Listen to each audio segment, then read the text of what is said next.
Mahkamah Tinggi Kanga membenarkan permohonan Speaker Dewan Undangan Negeri Dun Perlis untuk membatalkan saman pemula yang difailkan 3 bekas ahli Dewan Undangan Negeri Adun PAS berhubung isu kekosongan kerusi Dun.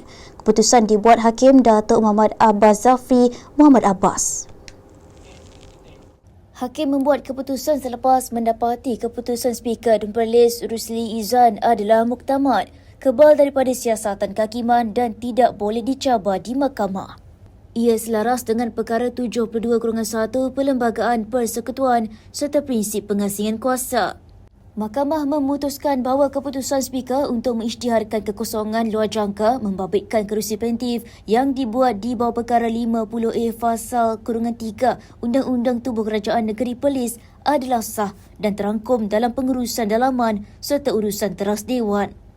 Tambah Muhammad Abbas Zafri, meskipun pengumuman dibuat menerusi sidang media, ia tetap selaras dengan ruang lingkup kuasa perlembagaan yang diperuntukkan kepadanya.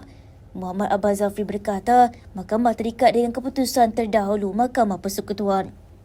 Ia antaranya kes membabitkan bekas Speaker Dun Selangor Datuk Teng Chang Kim yang menekankan campur tangan kehakiman tidak dibenarkan dalam pengurusan dalaman sesebuah dewan.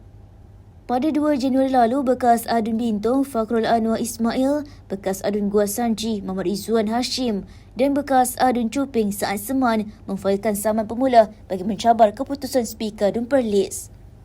Tindakan dibuat susulan pengumuman Speaker pada 25 Disember lalu yang mengisytiharkan kekosongan kerusi di 3 kawasan itu selepas menerima notis rasmi berhubung pemberhentian kalian mereka serta-merta daripada PAS.